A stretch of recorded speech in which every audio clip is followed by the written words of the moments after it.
श्री कृष्ण दौड़े चले आए। अर्जुन ने अपने आप को श्री कृष्ण को समर्पित कर दिया था।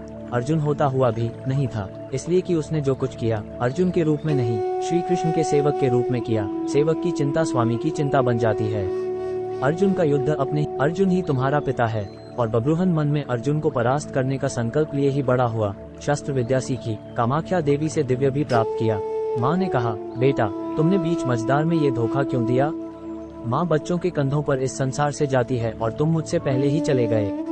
ये हुआ कैसे? ये हुआ क्यों? जिसके सखा श्री कृष्ण हो, जिसके सारथी श्री कृष्ण हो, वह यूं निष्प्राण। अर्जुन को परास्त कर पाना बब्रुहन के लिए कठिन था। आखिर उसने मेरे ही बाण का प्रयोग किया और मैंने अपना प्रतिशोध ले लिया। अब क्यों रोती हो कुंती? अर्जुन ने मेरे पुत्र का वध किया था और अब मेरे पुत्र का उस समय वध किया था जब वो निहत्था था। क्या यह उचित था? मैंने भी अर्जुन का वध करा दिया उसी के पुत्र से। क्या मैंने गलत किया? मेरा प्रतिशोध पूरा हुआ। यह एक माँ का प्रतिशोध है।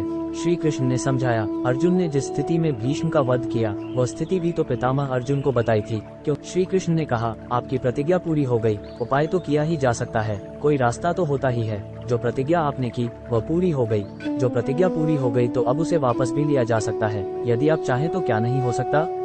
कोई रास्ता तो निकाला ही जा सकता है। गंगा की समझ में बात आ गई और माँ गंगा ने अर्जुन का सिर धड़ से जोड़ने का मार्ग सुझा दिया। ये कृष्ण के तर्कों का कमाल था।